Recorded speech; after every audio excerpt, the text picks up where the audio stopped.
Come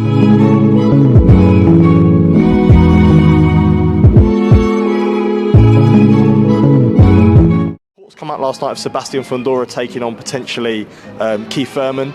As well with that, I guess what's the situation with Vergil Ortiz Jr, who's obviously the interim champion as well at 154? Well, Vergil had a hand surgery. We have been patient and waiting for him to report his status. In the meantime, Fundora is going to fight a tremendous, timeless fighter like Thurman as well. And we'll see how it goes. It looks like a very good card. Okay, so Vergil Ortiz is not fighting Thurman. It don't sound like he's fighting Boots either. So, you know, Mauricio Suleiman said that Vergil had a hand injury. The plan was supposed to be for Vergil, the interim WBC champion, I think that's what he is, was to fight Sebastian Fundora. He had a hand injury. So what it seems like next, Jaron Ennis won't be fighting Vergil Ortiz, and Vergil Ortiz won't be fighting Jaron Ennis. And it seems like Vergil Ortiz is going to probably fight the winner of Thurman and Fundora. Maybe a tune-up in there. So maybe that's why they didn't do the Thurman fight. Maybe the hand ain't 100%, right yet. So, and if that's the case and the hand isn't 100% right, it is what it is. It is what it is. But yeah, I mean, that's a good fight. Vergil and Fundora. I mean, it makes up for not fighting Mazaliev. I would guess. I mean, who else could he fight? Right now the WBA don't have a champion.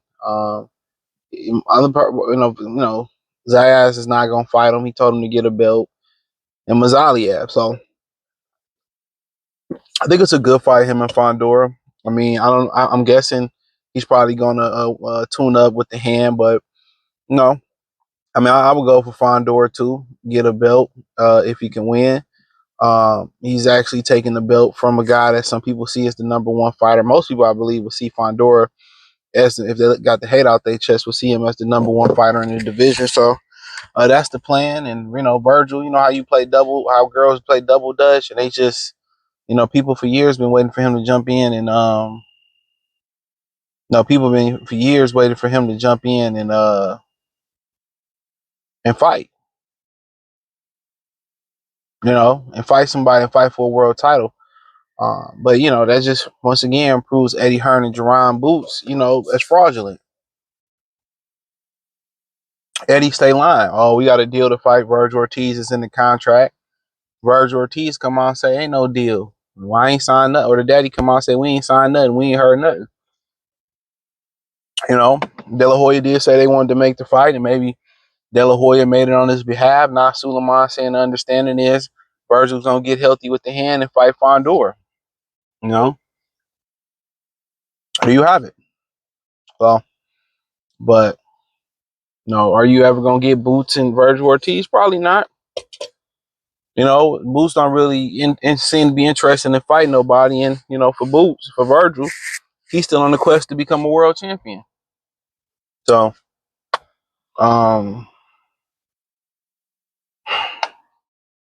so my bad to stop. I don't know where I left off at, but so whatever I left off at. But Vergil, for the most part, is just it's constant pump faking. It's like chatter out there. He may not be able to make the weight. So you hearing that chatter, and be struggling at 54 already. And this, I mean, it's always the waiting game with Vergil for a title. Opportunity to fight Bud, they said no. An opportunity to fight Mazaliev, they no.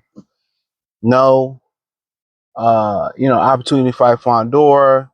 So we just gonna wait to fight Fundora, and I'm not convinced Fundora will fight a guy like Vergil Ortiz. If he wouldn't fight Zayas, why fight Vergil Ortiz? Because I think Vergil Ortiz is the better fighter than Zayas, right? So maybe and bring more fans to the table than Vergil Ortiz. So I mean, looking at it, and the whole situation of it, It's like it's just like, you know, Golden Boy fighters don't want to get a title. You know, you hear all these people say, "Oh, titles don't matter." Keyshawn didn't want to unify Raimondo Mortella, talking about paying the money. You hear Javante kind of saying the whole PBC titles don't matter. But then again, when the title is easy to obtain, here they come trying to get a title. Am I lying? Here they are trying to get a title. It's an easy title. Here they come. So you got to ask yourself, like, is Vergil Ortiz lacking the confidence in title fights? You have to ask yourself, is he lacking the confidence in title fights? Does you got to ask yourself, does he feel confident that he can win title fights? Because every time it's something, it's a hand injury, it's rhabdomyosis. Oh, they sent the offer. They sent the offer. I didn't hear about ducking, but it's always something. Oh, we fight Mazzali after Saudi. Oh no, we won't fight him. It's like, golly, like he running from the title.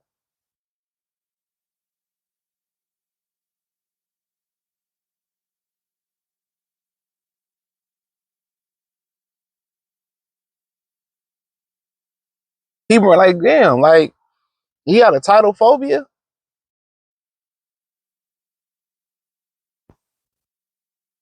So, you know, I'm supposed to believe him and Fundora gonna rendezvous next year. I mean, we'll see.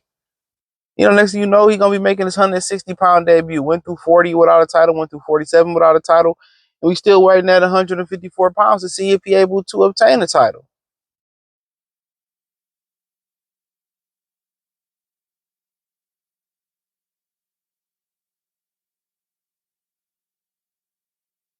That's the wild shit about it.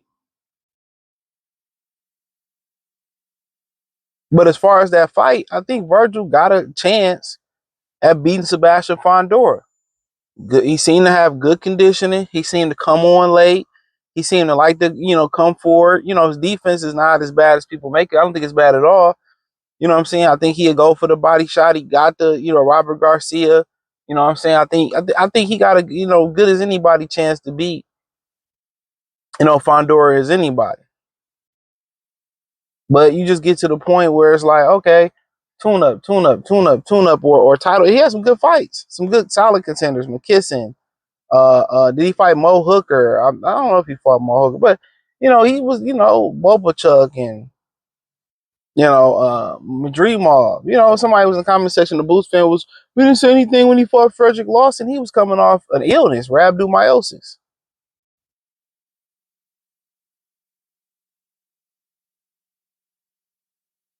So that's different. If you're coming off an illness that damn near killed him, of course he's gonna take a soft touch. But even though Boost got titles, Vergil Ortiz's resume is stronger, and which is crazy. Just let you know it's all politics. But if him and Fundora fight, it's a good fight. But it's always wait with Vergil Ortiz. Wait. It's 9 years. Haven't contended for a title. He was gonna fight for the regular title versus Sergey. Iman Stayonis, but we seen what happened with that.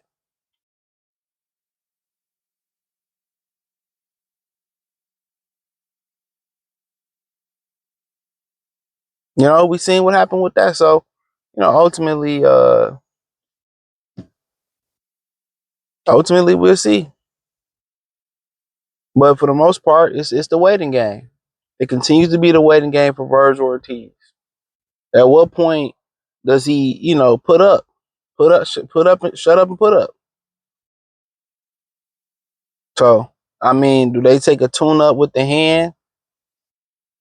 That's the question. I'd assume that they would have a fight, and you probably see Fundora come back in the first quarter, early second quarter of 2026. So I don't, like I said, sound like he ain't gonna fight Jerron Ennis.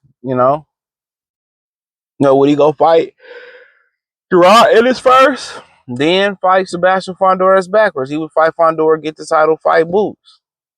You would hope Boots would fight, the guy he fight now, Liam, fight Mazzali after they unify, but everybody being strategic, even though you see all this money that's been thrown to UFC, they didn't and took all the air out of boxing.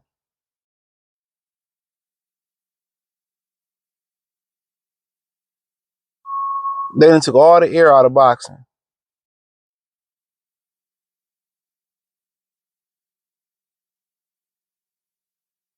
All the money networks is pulled from boxing.